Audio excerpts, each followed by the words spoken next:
you talk about how important is the story, well, it's everything. Other than that, we're just selling a basket. Here's the secret.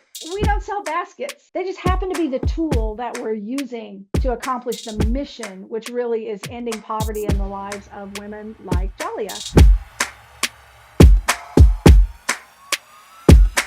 Welcome back, everybody. Rich Brubaker, founder of Collective Responsibility, here today with another episode of the Mission Driven Podcast. Through this podcast, I'm engaging with, speaking to, and being inspired by an ecosystem of individuals who see a problem outside their window and want to leverage the power of innovation and entrepreneurship to deliver solutions. Which is why, for me, it's an honor to have Theresa Carrington today here with us, founder of 10 by 3, an organization that's developed a formula to sustainably end poverty through the sale of products made by a huge number of artisans, which empowers them to sustainably exit poverty. And so for me, Theresa, it's great to have you here, particularly given you're a St. Louis native, like myself, doing work around the world, and to hear your story. It's a real honor to be here, Rich. Thank you so much for your work. And, one of the biggest challenges we face often as entrepreneurs, social entrepreneurs, people solving problems outside our window is having a platform where we can share the work that we're doing. And so for you to utilize this tool that you've built, I'm really grateful to be here today.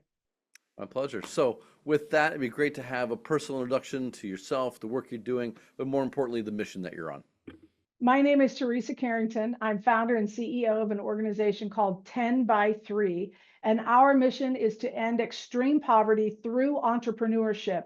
And the way we do that is we start by finding artisans all over the world living in poverty. They make a good for 10 by 3, we buy it, and then they turn around and start 3 small businesses with that money. So 10 by 3 is here to end extreme poverty through entrepreneurship. What inspired you to start this organization just from the very starting point? And what was the first step kind of to bring this idea to life? I mean, for a lot of individuals like yourself, I'd say you're probably traveling, you ran into someone or into a product, you thought, aha, I can do this, so I'll buy one. And then you started buying hundreds and then you worked it out. But like for you, like what was the starting point of 10 by 3?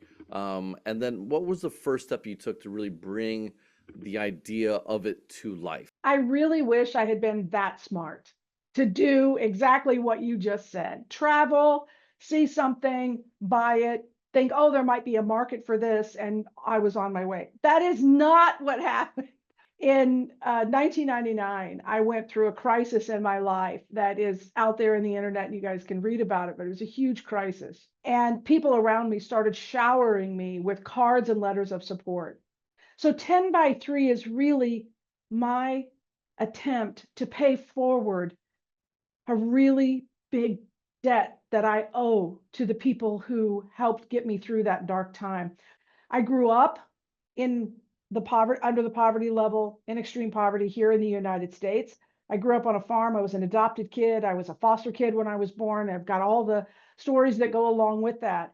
And we were raised extremely poor by US standards. And so I realized that if I'm going to dedicate my life to something to pay forward this love of kindness that people have shown me, the topic has to be poverty. And so I thought, well, I'll start in the Appalachian Mountains here in the United States, which is one of the poorest areas of our country. And back in the day, there was no Google, there was no Facebook, there was no Twitter, there was no way to communicate instantly. We were still operating by phone books. And I found a professor named Alton who was doing studies on the Appalachian Mountains. His name is Alton Byers. And he goes on to become a very famous mountaineer scientist. But he had done a study on the Appalachians. And so I find him and we have this huge tug of war. It's not going to work, he said. I said, oh, no. You don't know who you're talking to. I mean, I'm very determined. You don't know. So I said, why isn't it going to work? He chuckled and he said, well, the people of the Appalachians can't weave. I was like, oh, I didn't even think of that. So I said, now what do I do? And he said, you need to go to where weaving is indigenous and poverty really is at its greatest. You need to go to the African continent. And that sparked the journey that today you see as 10 by 3. What's the size and scope then of the current operations of 10 by 3? So today, 10 by 3 is in 7 nations around the world. We operate on the African continent and 2 countries in Southeast Asia. Today, we have about 3,000 artisans that we work with around the world. Over 9,300 people have graduated out of our program, and we guarantee to purchase at least 10 of these products a month, paying more than anybody in the world. And in exchange, the artisan agrees to start at least 3 small businesses, and poverty is ending quickly and sustainably in the lives of those people. You guarantee 10 purchases per month times 8,000. I mean, that's 80,000. Where are you selling all this? We have a fairly robust market that it's taken us 20 years to build, and that is through major retail locations throughout the United States and Canada. We're also really seeing a big uptick in our online purchases every year, but the vast majority of our products will be sold wholesale to places like Whole Foods Market, Lowe's, to name a couple. And okay, how do you find all these individuals? I mean, I've talked with some other organizations that have similar models in terms of like, say, aid or entrepreneurship or other small, like just trying to drive entrepreneurship through large numbers of, say, nonprofits. Like, how do you identify so many individuals, and what's the system in place to train them, to bring them online, to get them designs, to make sure quality's there? Like, it's got to be a huge effort. In the United States, primarily, it used to be that if you supported a nonprofit through the purchase of a product, you generally had to accept an inferior product. I think that's disrespectful. It's what it's saying is, oh, you're poor and we will pity you and you're not capable and therefore we'll accept. And it's a bit, no, I'm sorry. To me, that is a place of disempowering the artisan. So we said, listen, you are going to make the very best product to represent your country. And one of the things we did to improve quality, and it's baked into everything we do, is we put the very face of the very artisan who made this very product on her product. It also comes with her signature. This is not a poster child. So you want to know one thing to instill quality is you tell that person, the people in America are going to know you by your work. And suddenly, quality levels rose dramatically because the money was, of course, there. We attracted people from everywhere. So you asked, how do we get the folks? All they have to do is see their neighbors succeeding and ask, what are you doing? How are you getting those cows? How are you planting that rice? How are you getting all your children into school? Your house is looking, how are you doing that?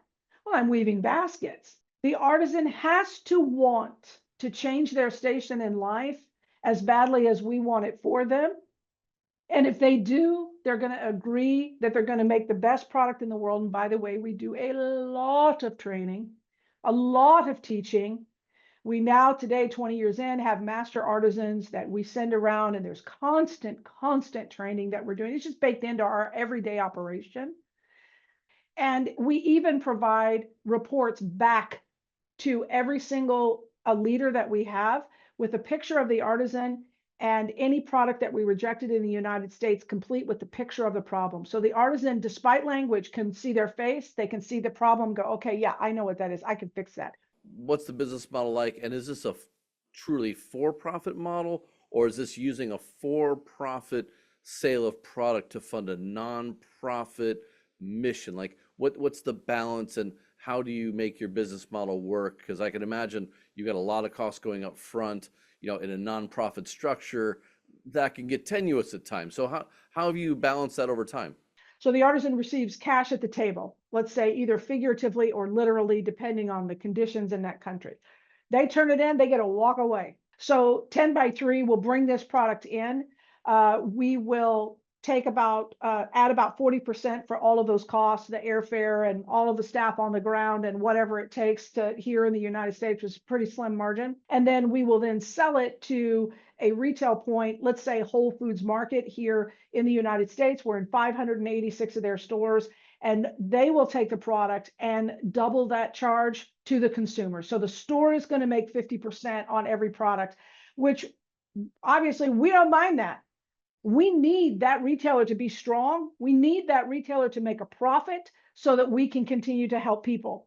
Every year, we march a little closer and a little closer to sustainability. So we run our organization like a business, but at its core, it is a nonprofit. And we will make decisions on a particular day that make no business sense, but makes sense for the mission. Here's how we decide that. And I encourage every entrepreneur listening to have your own mantra. And ours is very simple. How is this X item, money, issue, what have you? How is this in the best interest of the artisans? And if we cannot draw a very clear, very straight line that it impacts the artisan positively, then we don't do it. We don't spend the money. We don't make the step. We don't do whatever the this is. But everything I do, everything the team does, every meeting we take, it's all measured against that one sentence. So if you don't have that for your organization, I'd encourage you to come up with that because it makes making decisions so much easier. Walk us through the impact model that you guys developed, and how do you kind of measure and track the long-term impact to communities and artisans that you're serving? Because you mentioned that 9,300 have exited, so you must have graduated out a number and you have 8,000 left. So you must have a ton of data. So what's the impact model that you've developed? Like, walk us through it, and then how do you measure and track the long-term impact back to that model? Every single artisan, we have an whole entire data history on them. We know when they came into the program, we know how many baskets they've made, we know how much we've paid them over time, we know how many businesses they've started, what those businesses are, how those businesses have grown, how many children they have, where they live, and how they're spending their money currently. All of that is tracked through a platform that we built. It's proprietary. We built it from the ground up, and we call it Artisan and You. And not only does that platform track, by the way, we pay people on the ground. Every country's operations are run and led by nationals. We have trained all of these teams around the world. They use this platform. It is bringing uncomfortable levels of transparency to what is historically a non-transparent space. So it's again, but that is how we track it. It's through our proprietary platform called Artisan and You, which we believe sooner rather than later is something that we can offer to other nonprofits now that we have built it, perfected it, and used it and stretched it to its max, but it tracks everything that we do. All right, so as part of this model, the women have to go and start 3 businesses on their own. Can you talk a little about the business they're forming? Because I know oftentimes that can be just like having a cow and selling some milk. Like, are they expected to create like kind of full-fledged businesses with e-commerce platforms? Like, what's the size and scope of these businesses that you have in mind that they're going to take and build? For the most part, the businesses that we're talking about are agribusinesses. They are chickens, cows, crops, pigs, that sort of thing. We have small restaurateurs. We have beer makers. I even have some photographers and, more, I had a guy put himself through electrician school. So it runs the gamut. But what we tell them is you've got to invest in something that you know. And they typically start with a low capital business and grow it from there. And the average artisan will start 4 businesses, and those 4 businesses on average produce 4 streams of income for her. So by the time she leaves our program, she has between 16 and, and on up streams of income coming into her family. Now, is that for wealth generation and breaking out of poverty, or is that more resilience so that they don't slip further down? Like, what's the goal of having so many different streams? We know that if it's just one business, they have a single point of failure. With 3, they do not have a single point of failure. So it's for permanently breaking the cycle of poverty in their family and starting for the first time to create generational wealth. Talk to any of our artisans who went through COVID. They will tell you that they were better off than their neighbor. So even when 10 by 3 had to pull back on its orders because retail locations in the US were closed and sales were not happening, the artisans were able to lean on the resources, the businesses that they had built. If they had 3 cows, they may have had to take one to feed the family. So now they've got 2, but they did far better during the pandemic than their neighbors because there was no single point of failure. So that 3 is an absolute must in the model. Now, how do you communicate what you do, and how important is the story, either of the wider impact you're hoping to have, say the mission, or the actual kind of the pictures and the stories to the artisans on the product? Like, how important are these moments of impact or these glimpses into how this product is serving a wider purpose? I think every United States consumer has the right to talk to the artisan who made their good.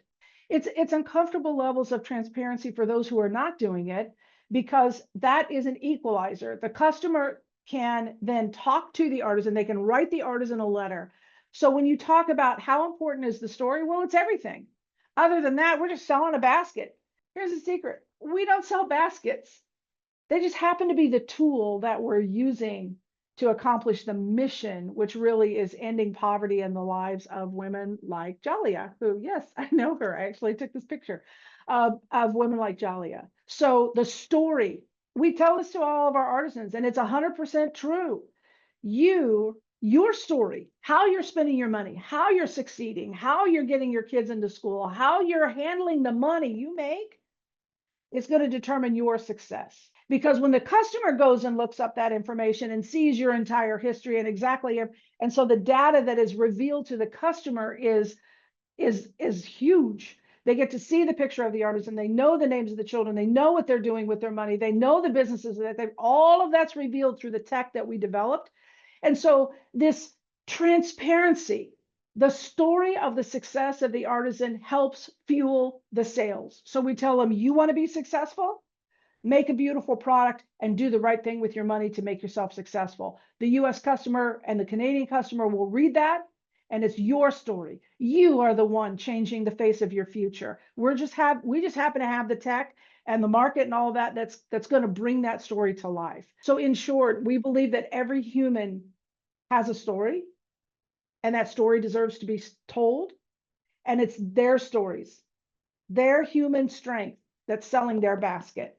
Will that story build a mass market, or are you looking at like, look, 20,000, 30,000?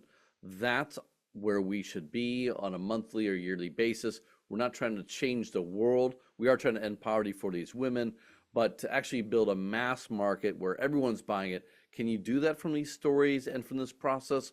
Or are there like kind of natural barriers to scale that you see in your model? I definitely think the stories can build what you're talking about. However, that's not what I want for us or for our artisans. I would much rather serve a fewer number of people more deeply and more sustainably than get on a podcast like this and brag about huge numbers and all the lives we're affecting. I would much rather make sure that Jalia and her 5 children are forever out of poverty, and then we'll bring the next one in. So by our own design, by our own choice, I truly believe the stories could scale as large and as far and as wide as we would want them to do. And you do see a lot of organizations doing that. But I would then ask you, how deep and sustainable is that change? And we know with our model, it is very deep, it is very sustainable, and it's very transferable. Okay, you've got a pretty clear idea of where you are, where you should be. That probably came over the growth of 20 years. If you look back, are there some key moments or milestones where you've gotten real clarity around the business model, your purpose, the process for delivering, and then maybe even like the size of scale you want to have? Because clearly you have a really defined, focused view of what your impact should be. That is, in a way, framing the scale you want to have. So others, if you look back, did this come through some key lessons, learnings, failures, success, reframing? Like, what are some key milestones you've seen over the last 20 years? In the early days of what is now 10 by 3, if you had looked at some of our advertising posters, you would have seen us talking about how we were in 33 countries. And it wasn't until our founding sponsor, Bob Scandalaris, we were at an evening event together, and he kind of saddled up beside me in a very Bob fashion, very low key. He just kind of stirring his drink, and he looked at me and he said, you know, you can't change the world all at one time. And he walked away. And I was like, what? And it took me a minute to, I was like, wait, that sounded really wise, and please come back. But what I realized he was telling me is you're trying to expand too fast, too quickly, and you can't do this all at once. So that was one key, very, very key. So I would say to those of your podcast listeners, are you trying to save the world all at once? Are you trying to change the world, change your space all at once? That was a very key learning. And I'll give you one more. It's now 7 or so years in. we have had a modern day pirate hold baskets hostage in exchange for a $30,000 demand. And I am beside myself. I am sitting in Ghana. I'm there to negotiate the freedom of these baskets. So it's a director. He's gone rogue. He thinks there's lots of money here. He has decided that if I don't pay him $30,000, he's not going to release a shipment. Now, remember earlier in this podcast, we talked about a mantra. So there I was thinking, okay, what is in the best interest of the artisans? I have to ignore this pirate for right now, but what am I going to do that's in the best interest? I thought I need local knowledge. So I went to the chief of the village that I was serving, and I'm telling him my troubles about this pirate that's holding the baskets and what would he advise me to do? And I really need his support. And I don't know what to do, chief. And he listened. He speaks these words and these words only. Where two elephants fight, no grass grows. And he gets up and he walks inside. Once again, I am just left to try to figure out what it is he's really trying. He gave me nothing but that proverb. I mean, nothing. I'm just sitting under the tree at his palace, just like, what do I do now? But I realized I'm the elephant right now. The other guy is also an elephant. So I put together a tribunal. I fly him and several other chiefs to Accra, Ghana. We negotiate with this guy. And at the end of the negotiation, I let him keep $6,000 in a bank account that has his name on it. Because what? What is in the best interest of the artisans? It is freeing this shipment, getting this monster out of our midst, and moving on. And today, hundreds of people have graduated out of that community. We have never looked back. And I regularly ask myself today, regularly, am I the elephant right now? What is the grass that I want to be growing here? What is in the best interest of the artisan? So these are two very key learnings that framed and shaped where we are today. You have these two cases. Like one is like, look, check your ego and your ambition, slow down. And then you've got to be like, well, wait a second, I'm here to save the world. And so it's kind of be like a confidence check in a little way. And then the other one's like, from the inside, I'm being attacked by my own people. Was there ever a moment, I guess, along the spectrum of 20 years where you thought about giving up? Because these are all like really big, challenging topics and emotional drives to save or to help people come out of poverty. And if so, like, what helps you maintain the energy? Is it just the mantra? Or are there other things that you found that help you really focus, like to understand the horizon of this is a long journey and that, yes, today is in the suck. I'm not giving up. I'm going to keep going because I find a lot of founders, particularly younger ones, that voice comes in your head like, okay, this is too hard. It's time to tap out. You've done good. You've done enough. You've given up. You've helped 9,300 individuals graduate. Like, let's call it good. So I'm curious, like, was there ever a moment where you thought about giving up along this process? Because it sounds like you've had a lot of interesting adventures. And if so, like, and if like if that creeped in your mind, like what kept your energy or focus over such a long journey? The way I describe it to people who come around our organization is today, Jawaria will rise to live or rise and die because of the efforts of her own two hands. I don't have that problem. So no matter how bad my day is, and no matter how many times I might think for even a fleeting second about giving up, I just have to look around and go, oh, really? Don't let these people down? They deserve better than that. So then how do you approach solving complex challenges of the business and of delivering on your promise? Because sometimes it gets overwhelming. You're like, God, if I don't get this right, I'm going to fail them. And that creates your own little spiral. So how do you approach complex challenges and, and I'm sure that you've been facing over many years? We had a director fairly recently in Uganda go rogue. Somebody I trusted, somebody that I considered a sister. I would have given almost my life for her, and in a couple of instances came pretty close. And what I don't know is that she's stealing from me. In a moment like that, the betrayal, the hurt, the anger is so deep. You're like, well, why even try? If a member of their own country is going to do this to their own, that's the state I was in. And so, how did I break that news to the artisans about how this theft, fraud, waste, and abuse was affecting now the daily operations? We had to rebuild. I had to hire a whole new staff. Things were slow. Orders weren't coming in. That's all the artisan wants to know is when's my next order so I know when I'm going to get paid. So, how did I handle that? I went to Uganda. I met with every single one of our groups. There are 9 of them there, hundreds of women, and I was uncomfortably transparent. And so, and also deep honesty. I said to the artisans, I've never been here before. I've never been, somebody has never taken this kind of money from me in Uganda and taken it from you. And I don't know what's next. So what I'm asking for is your patience and your understanding. And we talked about it. And do you know what I decided? What was I going to do to these leaders? What was the punishment? Like what are you going to do? Well, obviously, you need to potentially release them. But I decided I wasn't going to be the one to make the decision. I wanted to empower the artisans to make the decision themselves. And that was a critical, well, then then there would have been different levels of accountability around her. I would have hired a comptroller to oversee her every move. She wouldn't have been able to touch money anymore. So there would have been ways that we could have cocooned that situation.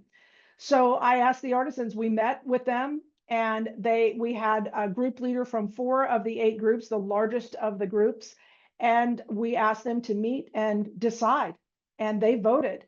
And it was their vote. They said she must be released immediately. We don't want her as our leader.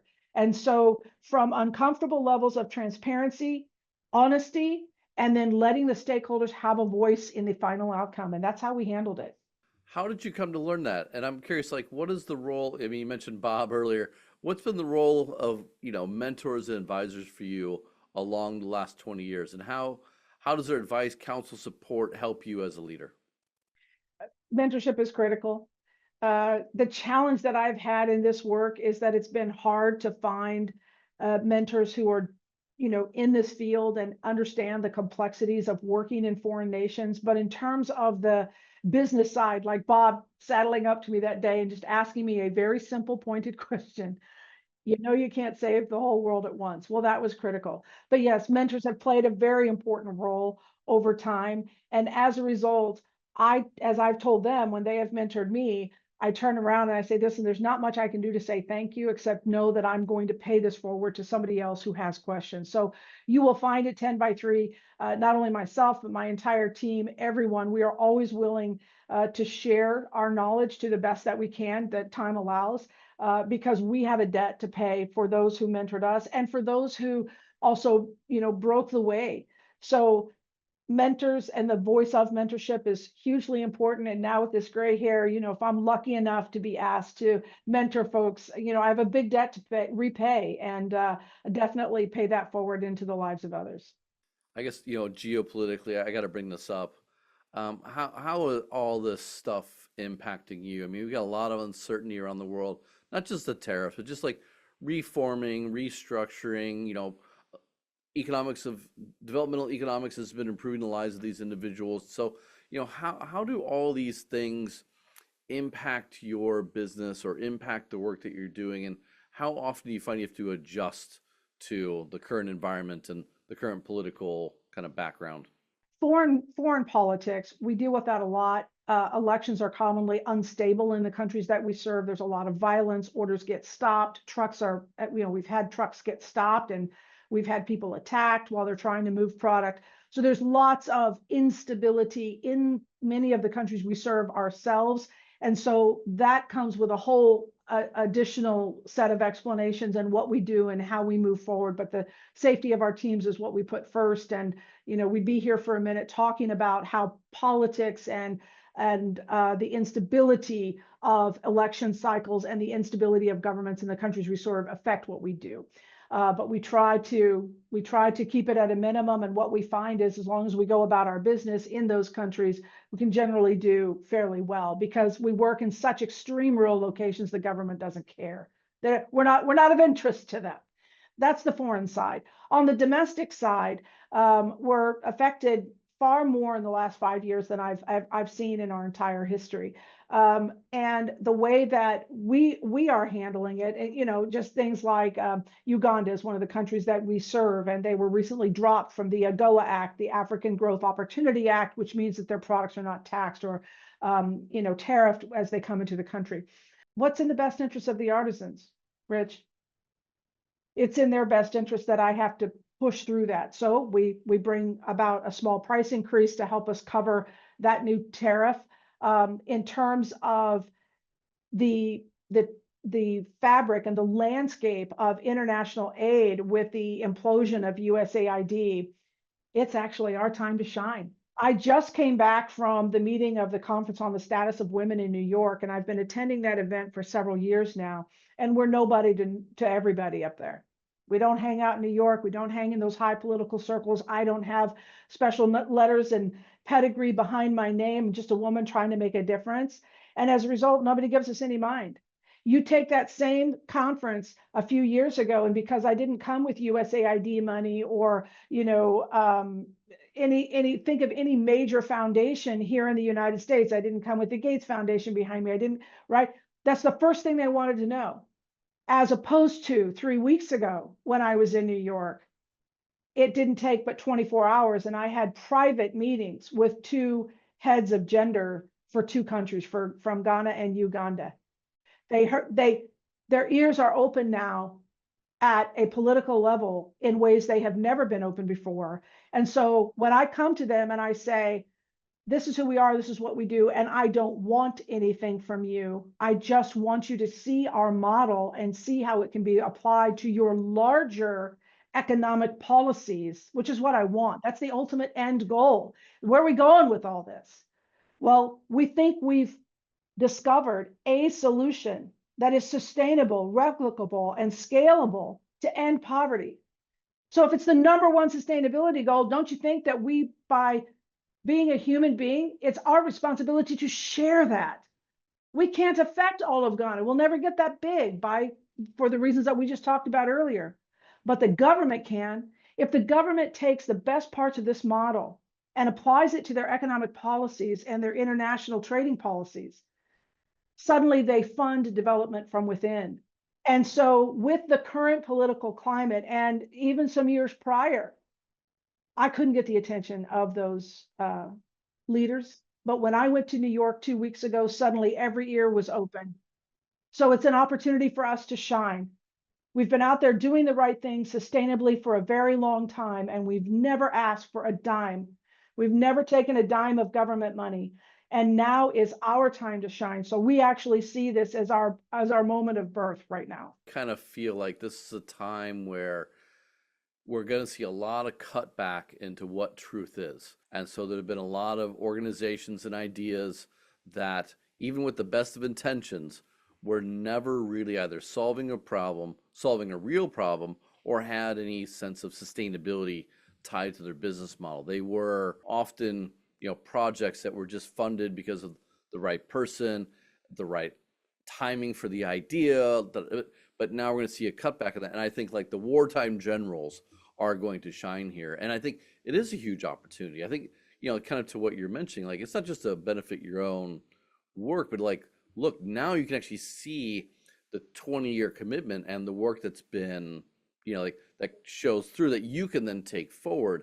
Not a lot of entrepreneurs are humble enough to say, I want you to take the best parts of me and go forward with it. So, you know, with that in mind, like, what do you view as the bigger vision or goal for your work? Because as an entrepreneur, it should be to maximize the impact of your organization because it's something that you started, but you clearly have a wider lens on this. So what do you view as the wider impact you're hoping to have, even though, as you say, you're helping individuals exit poverty, which is its own noble damn goal? So Like how do you view that after 20 years? So it's important to me that the model spreads. And why is it important? It's not just because it's me. It has nothing to do with that. And in fact, I had to take a long look in the mirror. I'm approaching an age where I'm thinking about retirement, and does the organization need to continue, and should it continue? And I'd have a long conversation with myself. And it didn't take but about a minute to see the thousands of people that are still counting on this, that it needs to continue. So how can we affect a much, much larger group of humans with the model that we've discovered? And so for me, the long game is that I really, really hope that governments around the world will look at this 10 by 3 model and apply it to their economic policy. So, can you imagine a moment where the government of Ghana, which their number one export is cocoa, works with the Lindt Company, which is one of the largest chocolatiers in the world, and they say 10% of your cocoa that comes from Ghana, we're adding a prosperity tax to it. And that let's call it a tax, call it a whatever we're going to call it, but there's a prosperity, that more than model. And we're going to take those monies and we're going to return them to the cocoa farmers, and they're going to use that to develop businesses beyond cocoa, so that when climate change affects the cocoa, suddenly they have cows and whatever else it may be that they are going to rely on. So imagine if governments around the world began to adopt the prosperity wage as part of their economic policy on their major exports.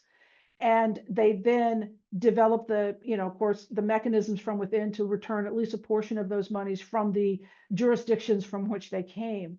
Suddenly, the country begins to fund its own prosperity from within. And that's what we're asking governments to do. Yeah, I can imagine why you get some headwinds in terms of like the policymakers saying, "Wait a second, if we did that, then we would lose those purchases to a cheaper country." But what do you think is changing so that governments are now saying, "You know what?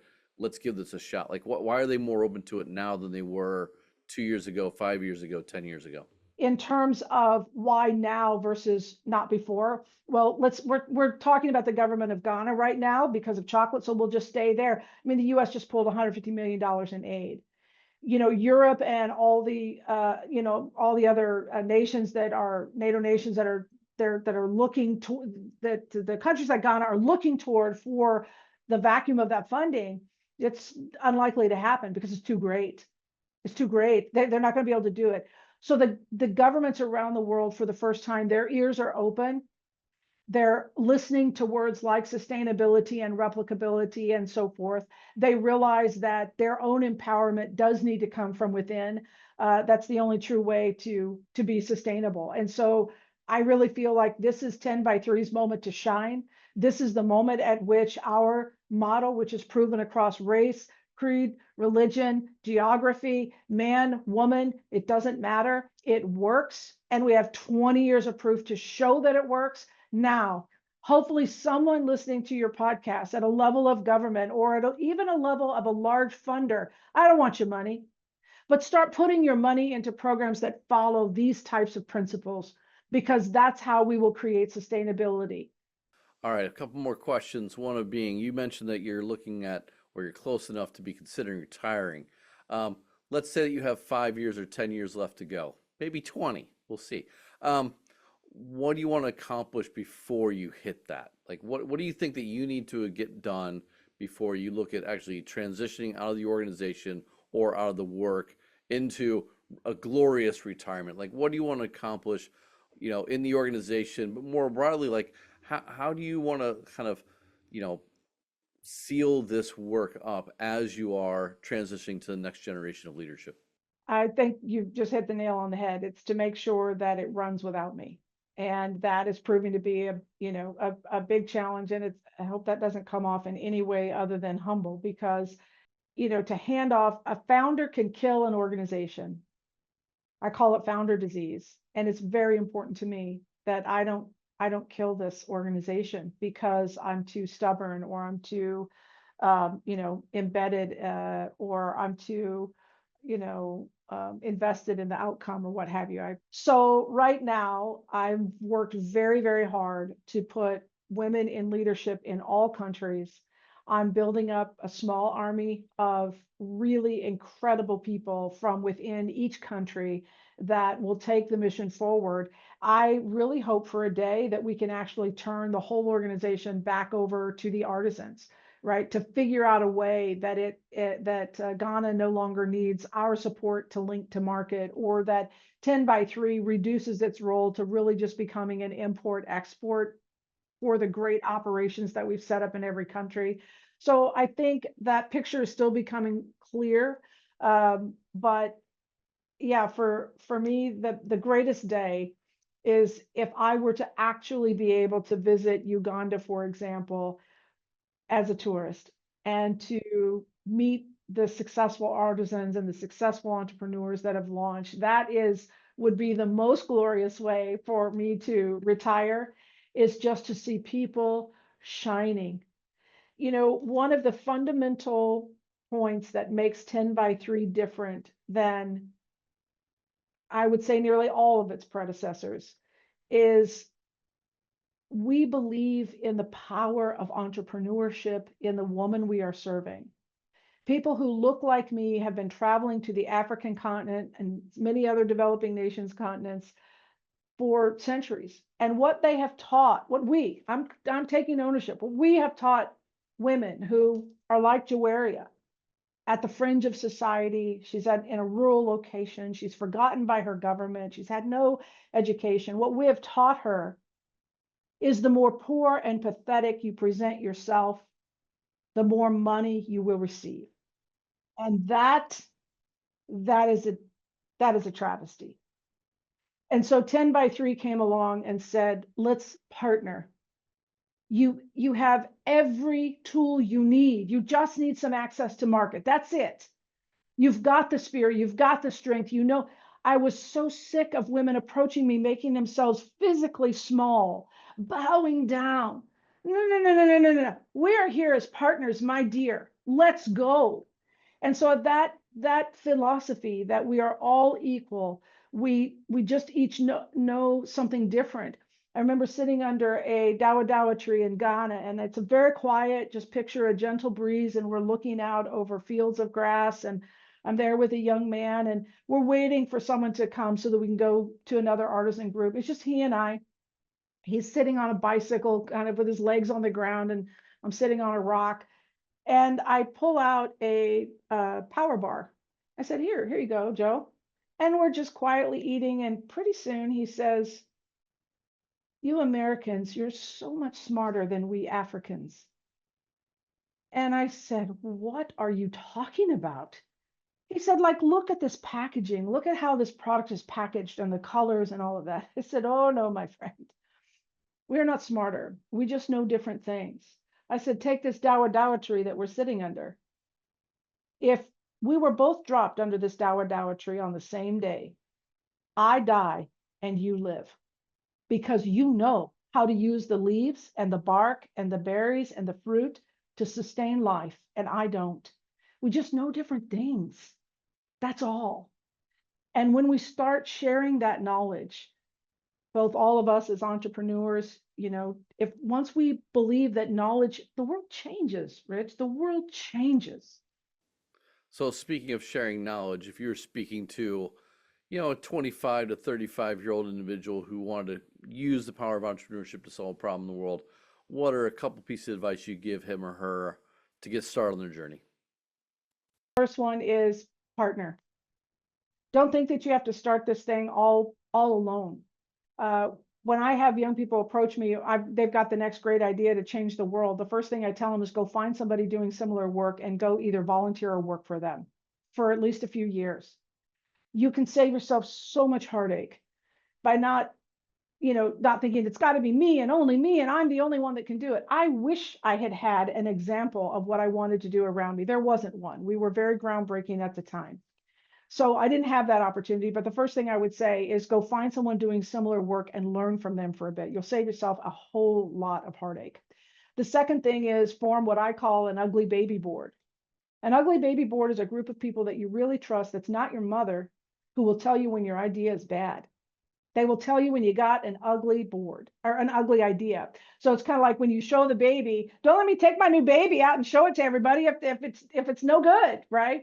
So I gathered a group of 4 people around me in the very early days, and they were my accountability team, and they were the ones trying to help make sure that I went along the way. And I listened to them. You have to be open and listen to them. So form around you a group of advisors, but be willing to take their advice. You don't have to take it all, but you have to be willing to listen. So to be a student, let me just say it like that. You have to be a student. So I think those would be the 2 biggest pieces of advice.